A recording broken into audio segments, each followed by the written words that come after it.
Conor McGregor's downfall needs to be studied, and as a psychologist, I believe I can provide my unique 2 cents on it.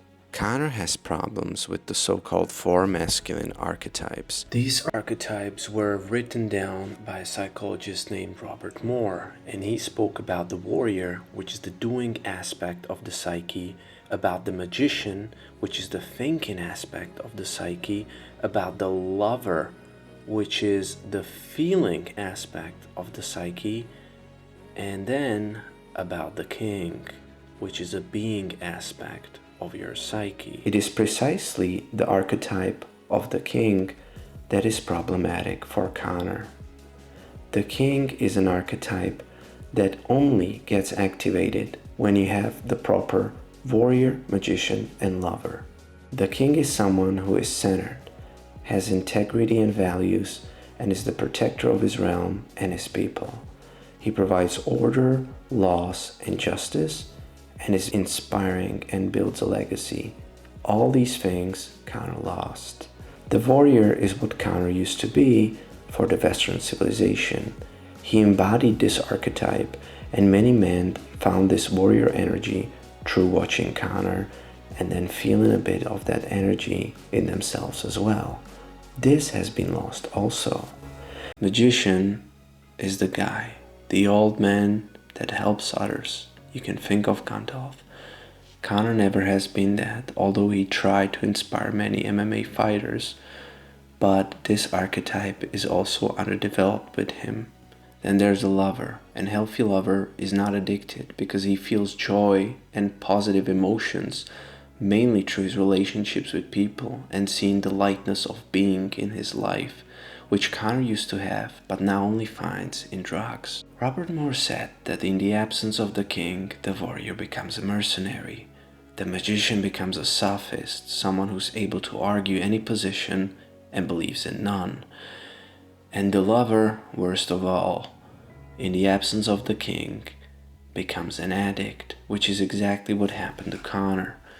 And thus, if he wants to find his inner king, his inner being ability that will put order to his life, both the inner life and the outer life, what he needs to do first is he needs to make his lover not be an addict, which Robert Moore called the shadow lover, but he needs to make his lover healthy. The key to Conor's suffering lies within the Sermon on the Mount that Jesus Christ is famous for. In this sermon, Jesus says, among else, that blessed are those who mourn, for they will be comforted.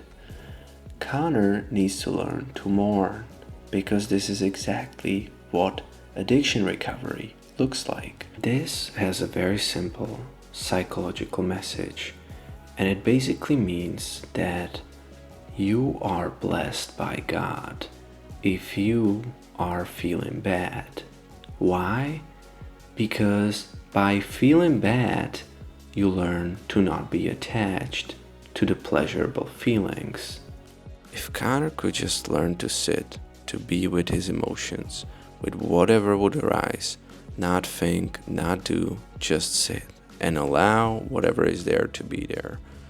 Whatever unpleasant emotion, he would just allow it to be there. He would throw his very own ring of power into the mouth of doom.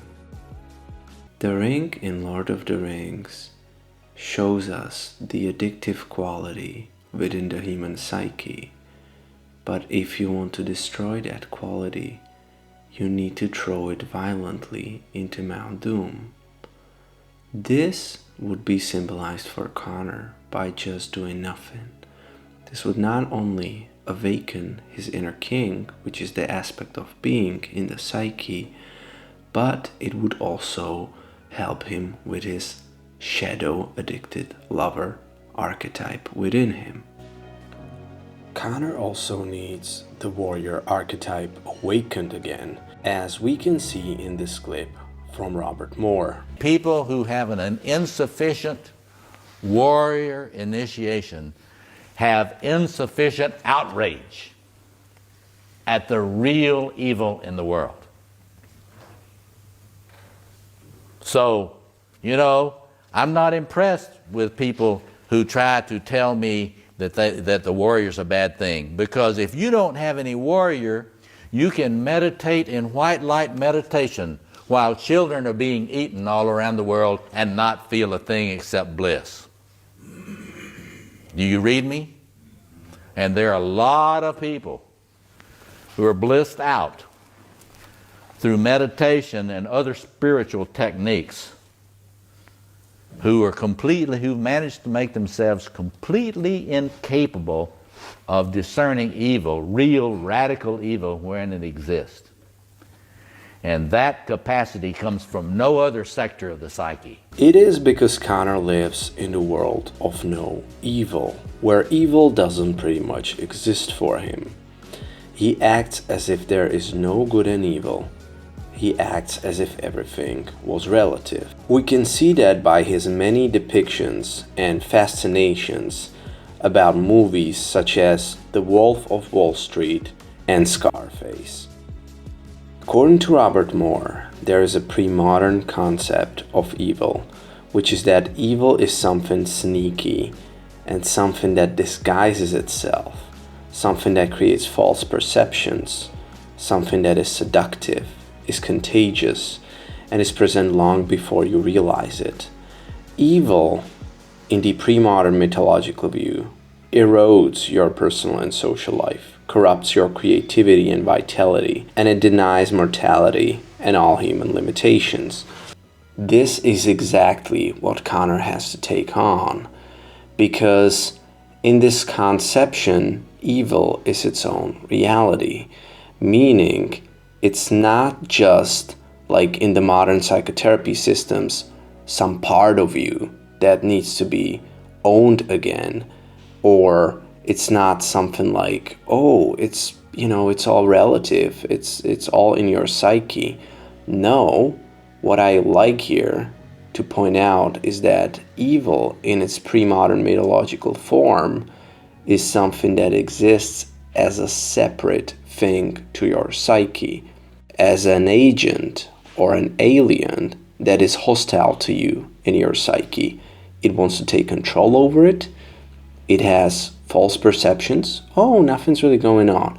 It disguises itself. Oh, we have open relationship with my wife. Sorry, fiance.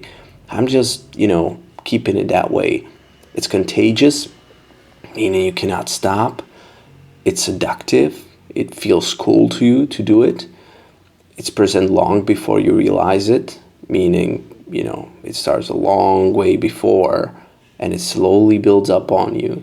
And it erodes your personal and social life, oftentimes disguised to everyone else, especially in celebrities. It corrupts your creativity and vitality, meaning that you no longer produce good works like you did before, and it denies mortality and all human limitations. So you start to feel as God, and it shows its effects on everyone around it, your children, wife, everyone. So I believe Conor needs his own initiation ritual. What this means is that he needs to stop being a boy and he needs to become a man within his psyche. And this is what Robert Moore says about initiation rituals. Despite the elaborate training our modern society provides an individual mastering the trade, we do not think to offer anything similar to the man who wishes to master his own psyche. But our lack of teachers doesn't change our need to learn how to access the powerful energies of our deep souls. Essentially, the process of initiation removes our ego from the center of the universe. Through ritual training and the special imparting of carefully stewarded wisdom, the ego is displaced into an orbital position around a transpersonal other. The ego may experience this transpersonal other as any kind of group or task to which the individual pledges his or her loyalties, best efforts, even his or her life. In pre-modern societies, such group tasks and loyalties are always themselves ultimately subordinate to and given meaning by a greater transpersonal other, which religions of the world call God. Robert Moore essentially says that we turned our back on God and effective processes of initiation, on ritual elders, and even on family, tribe, and nation. Conor needs to get this back, and he needs to do so by initiating his own psyche into awakening his masculine archetypes back, especially by fasting when it comes to his vices of sort, if we can call it that way, but also by allowing the negative emotions to be there, and also by awakening his warrior to the evil that his doing may create, especially in the life of others. And to do that, I believe the pre-modern mythological conception of evil will serve in awakening his inner warrior better than the modern idea of evil as something relative. He could also take the route of not seeing any evil in what he does, but as Robert Moore says, this is a fallacy because man lives in the world of good and evil, and his actions always have some impact on people around him. And if he would choose to just solely go with the route of, oh, I'm addicted, but it's not good or evil, it's just a disorder, it may work for some time, but I believe he may fall into the same trap that John Jones, in my mind, fell into.